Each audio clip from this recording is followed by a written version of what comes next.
Et c'est parti pour Smart Bourse, votre double dose quotidienne de marché en direct sur Bismart, chaque jour à la mi-journée, 12h30, 13h et le soir. La grande édition pendant 1 heure à partir de 18h30. Au sommaire de cette édition de la mi-journée, une séance importante en termes de résultats d'entreprise, notamment à Paris pour les groupes du CAC 40, avec des écarts qui sont assez marqués au sein de certains secteurs. On pense par exemple au secteur des services numériques, avec d'un côté Capgemini, le gagnant du secteur à Paris, qui profite d'ailleurs à plein de ses résultats annuels publiés ce matin. Le titre gagne plus de 2% en tête du CAC. Et à l'inverse, on trouve Atos qui est la déception du secteur, pas uniquement sur la publication des résultats, mais depuis au moins 1 an maintenant. Il suffit de regarder les parcours de bourse de Capgemini et d'Atos à front renversé littéralement, puisque Capgemini voit son cours de bourse à 20% plus haut que les niveaux d'avant-crise. C'était il y a 1 an. Le point haut du marché a été marqué le 19 février 2020, plus 20% pour Capgemini. Et à l'inverse, c'est un moins 20% toujours pour Atos par rapport au pic du 19 février de l'an 2020. Voilà donc un exemple d'écart qui se creuse au sein de certains secteurs. On notera les publications d'Orange qui ne sont pas achetées par le marché, c'est le moins qu'on puisse dire. Airbus également qui voit son titre baisser après la publication d'une perte annuelle de plus d'1 milliard d'euros. En revanche, Carrefour s'en sort bien et même très bien évidemment.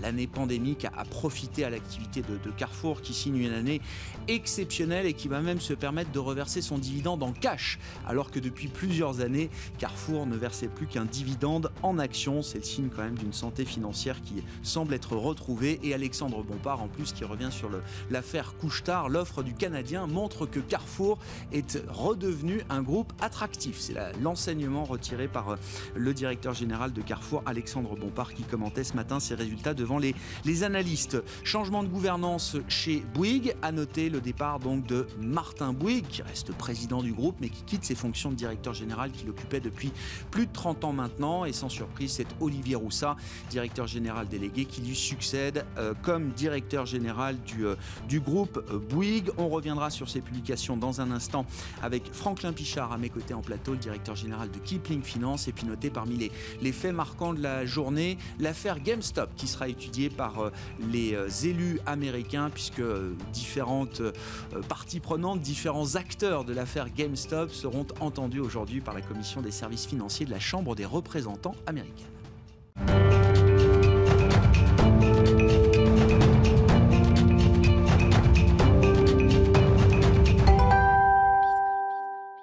Séance chargée en résultats. Le point complet à la mi-journée, c'est avec Nicolas Pagnès depuis la salle de marché de Bourse Direct. La tendance est en léger recul à la Bourse de Paris à la mi-journée. Le CAC 40 revient aux alentours des 5750 points. Les investisseurs qui ont pu prendre connaissance hier soir des minutes de la Fed suite à sa réunion de politique monétaire de fin janvier. Dans son compte-rendu, celle-ci insiste sur le ton accommodant de sa politique en indiquant faire abstraction des facteurs temporaires affectant l'inflation.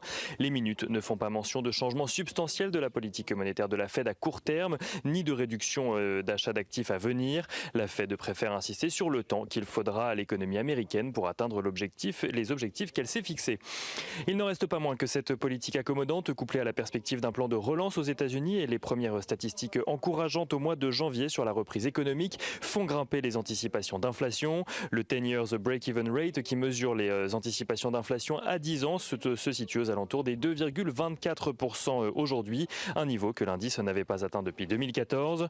Les rendements américains progressent à la mi-journée. Le rendement à 10 ans se situe aux alentours des 1,29%, tandis que le rendement à 30 ans progresse aux alentours des 2,06%. Le pétrole continue sa progression ce matin et s'échange aux alentours des 64,5 $ à la mi-journée pour le baril de Brent, tandis que le WTI se situe lui au-dessus des 61 $. La vague de froid qui a frappé les États-Unis ayant conduit à une réduction de près de 40% de la production de pétrole dans le pays. Du côté des valeurs à suivre à présent à la Bourse de Paris, elles sont nombreuses aujourd'hui puisque de nombreuses entreprises du CAC 40 mais aussi d'autres entreprises publiaient leurs résultats. Capgemini tout d'abord prend la tête tête du CAC 40 après avoir bien résisté en 2020. Le groupe de services numériques fait état d'un chiffre d'affaires en repli de 3% sur l'année, mais en progression de 12% si jamais on prend en compte la contribution d'Altran rachetée l'année dernière. La marge du groupe recule légèrement, même si son résultat net est en progression par rapport à 2019. Pour 2021, Capgemini vise une croissance comprise entre 7 et 9%, ainsi qu'une progression de sa marge opérationnelle dans un environnement incertain, mais en amélioration selon le groupe. Atos, son concurrent, annonce de son côté avoir vu ses marges reculer sur l'ensemble de l'année à cause de la crise sanitaire. Le groupe anticipe un retour à la croissance pour 2021 dès le second semestre, avec notamment une croissance de chiffre d'affaires estimée entre 3,5% et 4%. Carrefour fait état de son côté d'une croissance record en 2020 avec un résultat opérationnel courant de 2,173 milliards d'euros en hausse de 16,4%. Pour la suite, le groupe de distribution souhaite mettre l'accent sur les économies et veut réaliser près de 2,5 milliards d'euros d'économies de coûts supplémentaires en année pleine d'ici 2023. Carrefour qui va distribuer un dividende de 0,48 euros par action cette année au titre de 2020. Orange annonce un résultat en ligne avec ses objectifs, avec même une légère croissance de chiffre d'affaires. L'opérateur vise pour 2021 un EBITDA stable négatif et annonce verser un dividende de 90 centimes par action. Airbus fait de son côté état de résultats lourdement affectés par la crise sanitaire. L'avionneur qui a consommé près de 7 milliards d'euros de trésorerie l'année dernière vise pour 2021 un retour à l'équilibre en termes de génération de flux de trésorerie et un bénéfice opérationnel ajusté de 2 milliards d'euros. Et dans le même secteur, Air France KLM annonce de son côté une perte de 7,1 milliards d'euros en 2020. Le chiffre d'affaires de la compagnie qui chute de près de 60% à cause de la pandémie. Air France qui estime que le premier trimestre 2021 restera difficile et que la visibilité reste limitée pour la reprise. Et on finit avec Bouygues qui fait état d'une baisse de 9% de son chiffre d'affaires en 2021, tandis que son résultat opérationnel courant recule à 1,2 milliard d'euros. Le groupe voit cependant son activité se redresser au second semestre et dépasser même le second semestre 2019. Bouygues qui en profite pour annoncer qu'Olivier Roussat, actuellement directeur général délégué, prendra la direction générale de l'entreprise, tandis que Martin Bouygues conservera la présidence donc de Bouygues. Nicolas Pagnès avec nous en fil rouge tout au long de la journée sur Bismart depuis la salle de marché de Bourse Direct.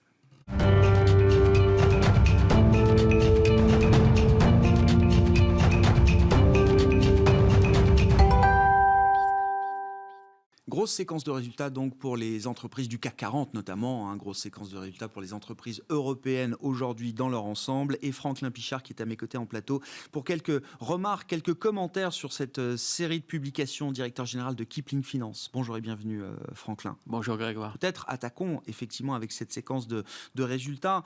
Je le disais en titre de l'émission, je suis frappé de voir par exemple le sort que le marché réserve à Capgemini versus Atos. On est dans le même secteur et on a deux entreprises qui sont à front renversé en termes de dynamique de croissance, en termes de dynamique boursière également. C'est plus 20% sur un an pour Capgemini, moins 20% pour Atos. Oui, si certains nous ont écoutés il y a quelques semaines, on s'était penché sur le dossier Atos. C'est un dossier que les gérants de fonds n'aiment plus. Quand vous avez un patron qui prend la place de Thierry Breton et qui dit « je ne ferai plus de la croissance externe en achetant des sociétés qui perdent de l'argent, les redresser, maintenant je vais me concentrer sur de la croissance organique ». Et puis finalement, souvenez-vous, la première opération qu'il avait faite, la première d'envergure, c'était d'aller faire une acquisition sur une grosse boîte, 10 milliards aux États-Unis, qui perdait de l'argent. Qui ne s'est pas faite, c'était simplement qu'il voulait racheter cette entreprise. Voilà, c'est ça. Elle ne s'est pas faite, mais pas à son initiative, ouais. L'initiative des Américains qui sont sortis de l'affaire. Ouais. Donc, si vous voulez, les gérants n'aiment pas ce degré d'incertitude. Il y a eu de la perte de confiance. Qui dit une chose et qui fait le contraire. Il y a eu une perte de confiance notable. Et on voit aujourd'hui cette notion de confiance intervient aussi pas mal. Si on regarde les deux lanternes rouges du CAC aujourd'hui, que ce soit Orange ou Atos, ce sont là aussi des défiances. Je parle avec des gérants de fonds, des gérants privés, qui me disent, mais Orange, no way, même si les résultats sont pas si mauvais que ça, finalement, s'ils ont un avenir et un boulevard devant eux avec la 5G, avec le câblage, etc., la fibre et tout ça, les gérants attendent, mais la confiance n'y est pas. Et c'est vrai que sur des titres comme Orange, par exemple, où là, le titre n'est pas massacré aujourd'hui, mais les résultats auraient dû susciter un peu une inversion de tendance et un engouement de certains investisseurs. Et ce n'est pas le cas. C'est frappant quand même parce que le sujet des télécoms, qui était quand même un des secteurs présentés comme le plus résilient face à cette crise pandémique. On a tous, en partie au moins, travaillé de chez soi. Les équipements télécoms ont été très sollicités. Et d'ailleurs, ça se voit, hein, le chiffre d'affaires est résilient. Le groupe a très bien traversé la crise. Pas de problème financier, de bilan chez Orange aujourd'hui. Et pourtant, ce n'est pas juste Orange. C'est un secteur des télécoms que le marché n'a pas acheté depuis le début de cette crise pandémique. Depuis le début de cette crise et depuis depuis longtemps. Depuis bien avant, je suis d'accord. On s'est remis du traumatisme des années 2000. On aurait pu se dire que cette crise allait peut-être révéler la valeur du secteur télécom en bourse. Pas du tout. Peut-être qu'il aurait pu le révéler, mais il y a tellement d'autres choses à faire. Il y a eu des choses merveilleuses sur les techs, sur les équipementiers auto, même sur l'auto. Quand on a envie de revenir, quand on a du cash et qu'on veut arbitrer et se redéployer, eh bien oui, on fait ces opérations-là. Mais vous faisiez un parallèle à l'instant en parlant de Capgemini et d'Atos, mais typiquement, on a vendu Atos et on a acheté Capgemini il y a 6 mois. Et on n'a pas attendu ces résultats, parce que les résultats de Cap, c'est pas d'aujourd'hui. Et il y avait eu un petit trou d'air à un moment, j'ai oublié quand, mais on avait profité à ce moment-là pour revenir sur Cap. Et puis, après ces nouvelles acquisitions annoncées d'Atos, on était sorti d'Atos, on avait acheté Cap. Donc je pense que beaucoup d'investisseurs ont eu cette même démarche et ont contribué à ce différentiel de cours qui faisait que l'un baissait pendant que l'autre montait. Et ça continue aujourd'hui. Les deux deux sont encore à front renversé, Capgemini en tête du CAC et Atos parmi les plus fortes baisses du jour. Dans les résultats un peu marquants, alors il y a évidemment ceux d'Air France KLM. Qu'est-ce qu'on pouvait attendre d'autre qu'une perte historique pour Air France KLM au terme d'une année de pandémie ? Rien, et d'ailleurs le titre baissait très très modestement, il baissait de 0,44 à peu près quand j'ai quitté le bureau. Il n'y a pas de réaction de marché. Il n'y a pas de réaction de marché, on s'y attendait, 11 milliards de dettes, 7 milliards 100 de pertes, et puis effectivement il y a des choses à la faveur de cette publication qu'on avait un peu ignoré ou sous-estimé, c'est par exemple la surcouverture sur le carburant. Effectivement, en début d'année, les financiers d'Air France prévoit des taux de rotation, des avions qui sont non pas cloués au sol mais dans l'air, et il faut se couvrir contre les variations du kérosène, du carburant. Et puis quand les avions ne volent pas, vous avez vos couvertures qui vous servent à rien, et ça a coûté environ 600 millions à Air France cette année. Oui, c'est ça. Donc ça, les restructurations, les avions, la dépréciation de la flotte. On a vu que beaucoup de compagnies aériennes avaient cisaillé les avions qui avaient plus de 20 ans, parce que ça coûte plus cher de les garder, on les fera par voler, et donc on en recommandera des neufs. D'ailleurs, Airbus a des carnets de commandes plus que confortables, mais oui, on n'a pas eu de déception. En revanche, est-ce que c'est une période pour acheter Air France comme ADP dans le même secteur, entre guillemets? Est-ce que c'est le moment de le faire? Pas trop, non. Quand vous avez ADP qui dit que le retour à la normale, c'est plus 2025, mais 2027, on parle de 6 ans. Nous, en bourse, on ne peut pas attendre 6 ans, quoi, et nos clients non plus. Et c'est pas possible que le marché se projette à ce point-là pour acheter des perspectives à 5 ou 6 ans pour ces groupes-là. Et puis, on verra comment ça repartira. C'est vrai que demain, on ouvre les frontières, tous les particuliers, les ménages voyageront et iront aux 4 coins de la planète. Les entreprises ont compris un petit peu qu'il y avait une autre façon de faire, et c'est vrai que toute la partie business continuera de souffrir. La partie cargo a bien fonctionné, en revanche, c'est vrai. Il y a une question de gouvernance aussi qui se pose, peut-être d'ailleurs pour l'ensemble de cette année 2021. Ça devient un sujet alors spécifique à certaines entreprises, mais justement, mis bout à bout, on a l'impression que le marché en a marre d'avoir des présidents directeurs généraux. Il veut un président ou une présidente et un ou une directrice ou directeur général. Le sujet est abordé chez Orange, c'est ce que nous dit Orange aujourd'hui. La question sera discutée d'ici la fin du 3e mandat de Stéphane Richard en mai 2022, il est aujourd'hui PDG.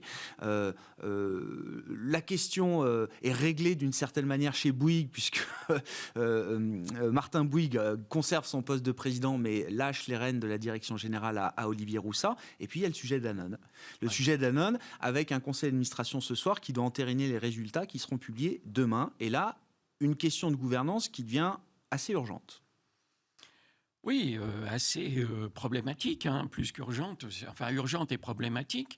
On a eu l'occasion d'évoquer ce sujet. Quand on regarde en parallèle deux entreprises notoirement connues des investisseurs qui sont Danone ou Nestlé, on voit que Nestlé a changé il y a quelque temps maintenant déjà de gouvernance, et on a vu qu'il y avait des restructurations sur les marques. Là encore, hier, Nestlé a annoncé vendre les marques en Amérique du Sud, se concentrer sur des marques premium, mettre en avant les Perrier, etc. Finalement, Danone, il ne se passe pas grand-chose. On manque de drivers, on n'en a pas sous la pédale. On a l'impression d'avoir un groupe qui vit un petit peu sur ses succès passés. Sur sa rente, et aujourd'hui, on attend davantage. Donc, en plus, c'est un secret pour personne. Je le lisais dans Les Échos, je ne sais plus où.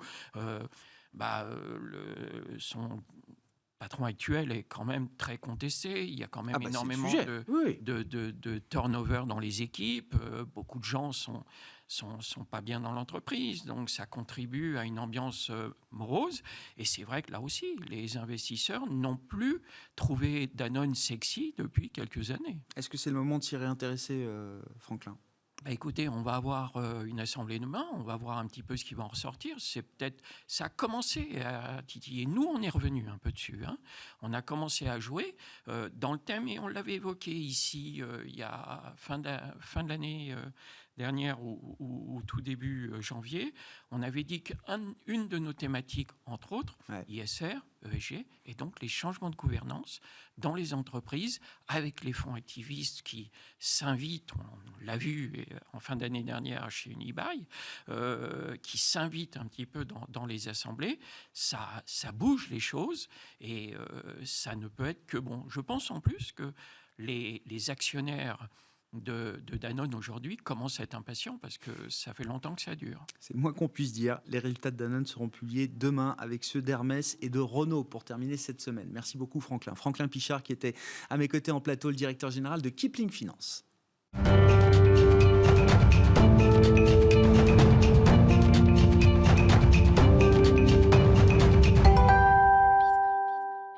On sort de la bourse quelques minutes pour s'intéresser au financement participatif avec la directrice générale adjointe de WICID qui était avec nous hier soir sur ce plateau dans Smart Bourse à 19h15 hier pour faire le bilan d'une année très dynamique pour le financement participatif en France, pour WICID, le leader en France du financement participatif généraliste, l'investissement en fonds propres dans les entreprises, la partie immobilier également toujours très très importante, et 2020 qui a marqué un record de collecte pour l'ensemble de l'industrie à plus d'1 milliard d'euros. L'analyse, les explications et les perspectives donc de la directrice générale adjointe de WICID, Mathilde Iclanzan, qui était avec nous hier soir dans Smart Bourse.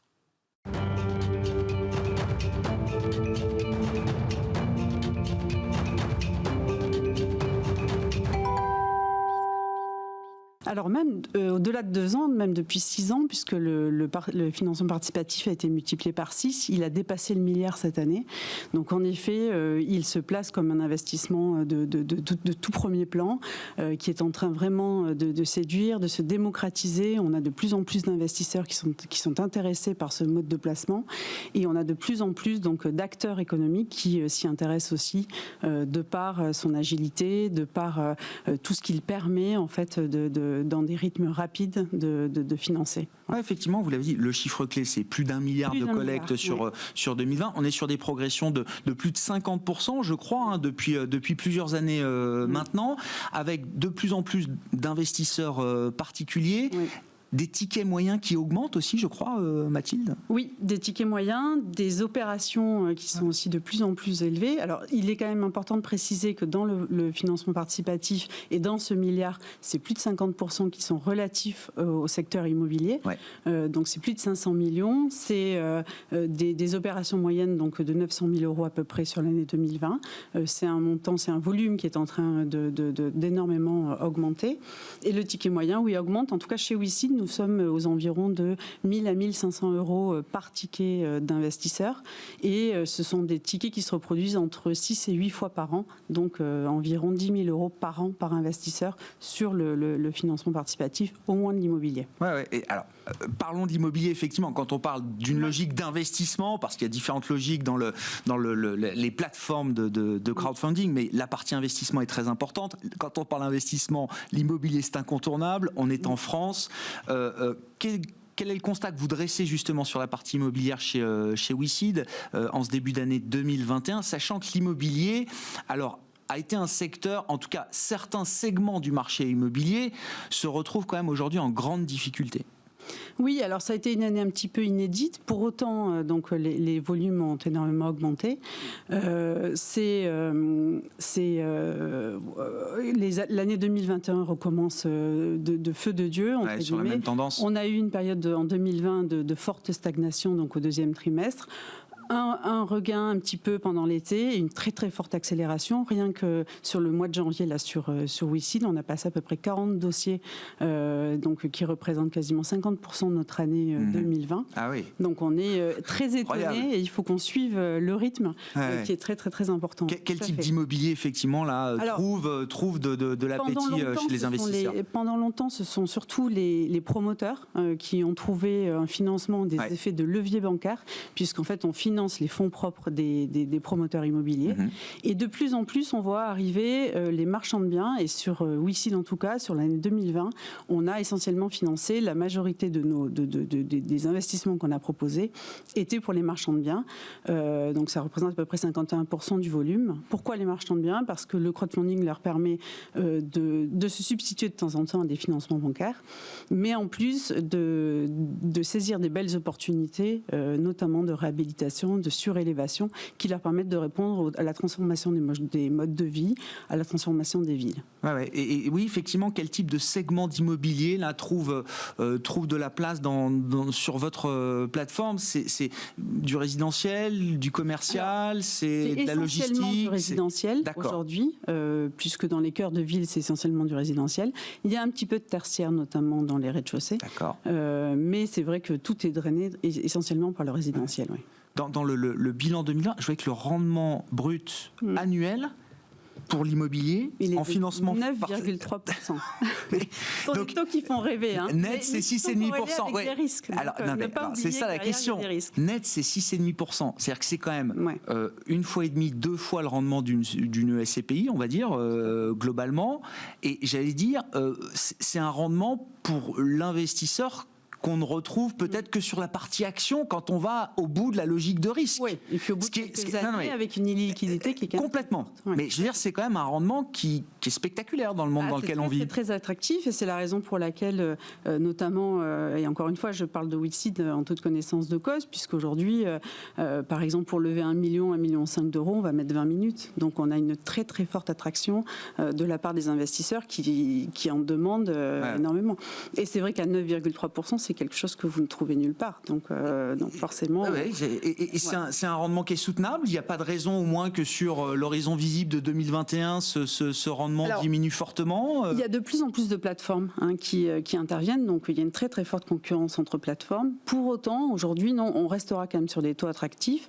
Il risque d'y avoir un petit peu d'érosion liée essentiellement à 2 facteurs que sont d'abord les normes environnementales qui augmentent un petit peu et qui du coup diminue quelque peu les marges en fait des opérateurs, des promoteurs. Donc forcément, ils nous demandent un petit peu de baisser les taux, donc on va être obligé forcément de s'adapter, sans compter la concurrence entre les plateformes. Et puis la deuxième raison, c'est qu'on est en train pour pouvoir passer un peu ce cap en termes d'investisseurs, de chercher des solutions pour démocratiser de plus en plus le crowdfunding. Et donc on est en train entre plateformes de créer un fonds de garantie qui viendra garantir le capital, donc permettre à des investisseurs qui sont peut-être moins friands vis-à-vis du risque d'investir beaucoup plus, mais du coup ça va forcément avoir des impacts sur les taux. Ça se paiera. Exactement. Donc 9,3 c'est quoi? C'est peut-être un pic qui a été atteint en termes de rendement, vous Oui, comme ça, on va Mathilde? pas énormément diminuer, mais on perdra certainement un point ou deux dans les prochaines années. Mais pour autant, comparé aux taux qui sont proposés aujourd'hui, ça reste très attractif. Et surtout, il ne faut pas oublier que la durée moyenne des opérations aujourd'hui est de 20 mois, ce qui veut dire que vous avez une liquidité qui est quand même assez forte effectivement. de vos investissements. Ouais. Le risque en face, alors comment vous le mesurez? C'est le taux de retard, c'est ça que vous regardez pour les opérations immobilières? J'allais dire taux de défaut, mais non, c'est un taux de retard. Non, parce que le taux de défaut, il est un petit peu biaisé parce que depuis le début de l'existence du crowdfunding, en fait, il n'y a eu qu'une seule opération qui a vraiment échoué et sur lesquelles il y a eu des pertes en capital, même si, encore une fois, faut relativiser parce qu'on continue à recevoir des remboursements sur l'opération en question. Donc, tant que les choses ne sont pas éteintes, le taux de défaut n'est pas vraiment très stable. Le bilan se fera ultérieurement. Le bilan se fera ultérieurement. Après, oui, il y a des taux de retard. On a eu à gérer des retards cette année, mais en fait, ce sont des aléas qui sont liés à l'immobilier. Tout est structurel, tout est conjoncturel et pas structurel. Donc, en fait, il n'y a pas non plus de raison d'avoir des inquiétudes particulières quand il y a des défauts, des retards, sur les opérations. Si on parle du financement des entreprises, pour finir, Mathilde, 2021 va être, c'est comme ça que je le présente, l'année de la bataille des fonds propres pour bon nombre de petites et moyennes entreprises françaises qui ont été sauvées pour beaucoup d'entre elles, certaines d'entre elles en tout cas par les prêts garantis par l'État. L'étape suivante, ça va être le renforcement des fonds propres. Oui. Et on imagine, avec la puissance du crowdfunding, on rappelle 1 milliard d'euros de collecte franchi l'an dernier, que ce système de financement participatif a toute sa place pour accompagner les pouvoirs publics dans cet effort. Exactement. Il va y avoir donc un besoin de renforcement de fonds propres. Les trésoreries ont été sauvegardées par les PGE. Maintenant, on va parler investissement, on va parler rebond, on va parler relance. Et donc, il va y avoir des besoins donc, de fonds propres. Il va y avoir besoin aussi d'emprunts, tout simplement, pour financer la relance et les investissements. WeSeed est en train de développer avec la région Occitanie une plateforme de financement citoyen sur lequel on va proposer donc, aux citoyens d'Occitanie, mais de partout, de France ou partout. Il n'y a pas de frontière entre l'Occitanie et les autres régions françaises. Non, on ne va pas les sélectionner.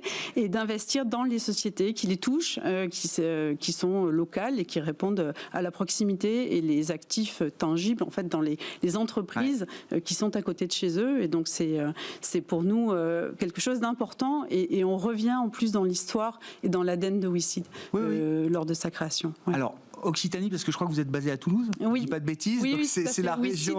WeSeed est une entreprise toulousaine. Mais c'est une première là, ce qui se passe entre vous et la région Occitanie. Oui, quand vous dites plateforme citoyenne, ça veut dire quoi? Ce sera une WeSeed adapté aux besoins de l'Occitanie et des entreprises. Alors, ce sera une société de projet que l'on va créer avec la région Occitanie et la CCI Occitanie. Il y a aussi un satellite de la région qui est spécialisé dans les énergies renouvelables. Et donc, on crée une société de communes dans laquelle on va financer donc, toutes les entreprises qui auront besoin de se renforcer en termes de fonds propres et de chercher des financements liés à leurs investissements futurs et leur développement. C'est quelque chose que WeSeed est prêt à déployer. Enfin, je dis WeSeed, mais je vous mets aussi porte-parole d'une certaine manière de votre industrie. WeSeed et les autres plateformes concurrentes, c'est un schéma qui est prêt à être déployé au niveau national? Bien sûr, et d'autant plus que je crois que la presse relate le fait que l'épargne citoyenne aujourd'hui a atteint des sommets. On parle quand même de 100 milliards d'euros que les Français auraient mis de côté pendant cette période de crise.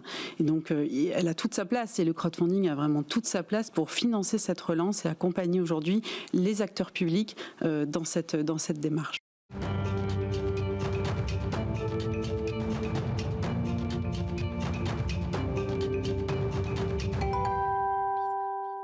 Mathilde Iclanzan, directrice générale adjointe de WeSeed, qui était avec nous hier soir en plateau dans Smart Bourse sur Bismart. On se retrouve ce soir à 18h30 en direct.